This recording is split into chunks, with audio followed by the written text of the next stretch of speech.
જિલ્લામાં bank account ભાડે લઈ ₹2.99 કરોડની હેરાફેરી વાવના દેથડીના 5 શખ્સો સામે નોંધાયો ગુનો। સાયબર ફ્રોડના ગુનાઓમાં ઉપયોગમાં લેવાતા મ્યુલ એકાઉન્ટ સામે પોલીસે વોચ રાખવાનું કર્યું છે શરૂ।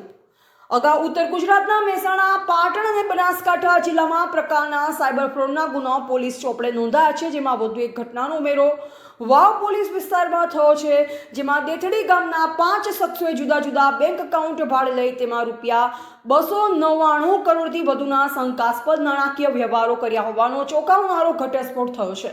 આ મામલે વાવ પોલીસે 5 આરોપીઓ સામે ગુનો દાખલ કરી તપાસનો ધમધમાટ શરૂ કર્યો છે।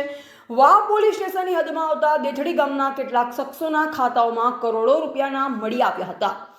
ત્યારબાદ પીએસઆઈ એમ કે વસાવા શંકાસ્પદ નાણાકીય વ્યવહારનો ચોંકાવનારો ખુલાસો થયો, જેમાં હસમુખભાઈ રામાભાઈ તપાસ પોલીસ સ્ટાફની તપાસમાં રાવલે પોતાના ભાઈ ગૌતમભાઈ સહિત અન્ય આરોપીઓના ખાતા ભાડે લઈ નાણાકીય લાભ મેળવવાનું કાવતરું રચ્યું। વધુમાં આરોપીઓએ સંગઠિત અપરાધ રચી સામાન્ય લોકોના બેંક ખાતાઓ ભાડે અથવા કમિશનથી મેળવી તેનો દુરુપયોગ કરી સમગ્ર ભારતમાં સાયબર ફ્રોડનો ભોગ બનેલા લોકોના નાણાં મેળવ્યા।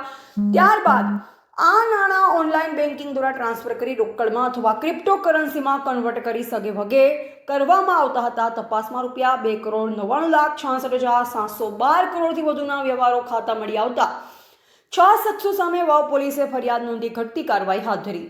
નાણાં ઓનલાઈન ટ્રાન્સફર કર્યા બાદ રોકડ અથવા ક્રિપ્ટોકરન્સીમાં કન્વર્ટ કરી સગે વગે કરાતા હોવાનું સામે આવ્યું।